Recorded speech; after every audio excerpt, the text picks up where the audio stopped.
เมื่อในเฮามาเล็บเห็นด้วยการอยู่จอมสภาวะจะเป็นป่าไม้ต้นไม้สีเขียวในมีพรดีต่อขันถาเฮาและป้ายใจเฮาจึงหรือไหนกันนะอันในเจ้าป้ายสายเขา scientist เขาหลายคนเข้าไว้นั่นพรดีมันมีหนึ่งปาแต่ในค้าเนี่ยลดย่อมเลยตั้งเป็นขีเงาแหละใจสั่นในว่าใจเต้นสั่นใจกูเฮนั่นอยู่เนาะใจฮิปฮอปนั่นอยู่เนาะการกินดีว่า reduction of stress and anxiety เนาะอันใดหันสีเขียวแหลกการอยู่ในป่าไม้เฮ็ดให้ธาตุนะคอร์ติโซลนะธาตุอันเฮ็ดให้ก้นเฮามีขี้เหงาใจไม่ใจห้อนใจฮิปฮอปนั่นนะในตัวเฮาเดยด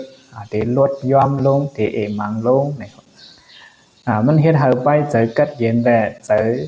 จินเสอใจจินซื้อมานะที่ในเมืองญี่ปุ่นมีการยาก้นเป็นโดยไล่ซินรินโยกุนะการอาบป่าไม้ในก็ห้องนี่ว่านะอันเจ้าสีเขียวแหละอายหอมป่าไม้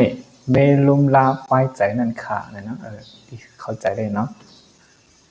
ข้อ2กำแถมป้ายอยู่ดีโหใจแหละเส้นเลือดนี่ว่านะ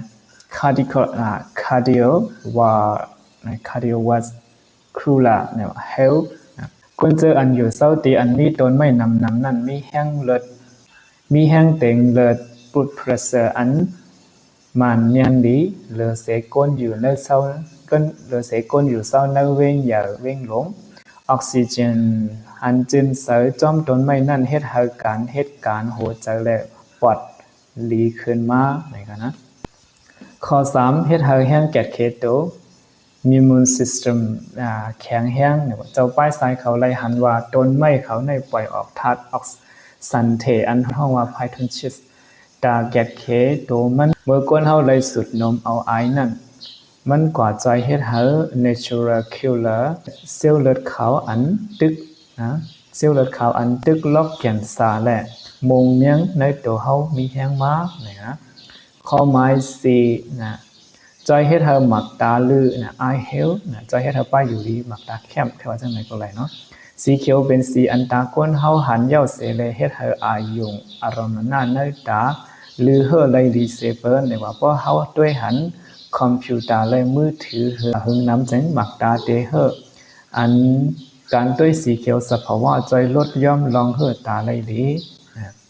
ข้อหมาย5นะเปิดโหใจได้เฮ็ดให้รักแหลมนะ creativity and focus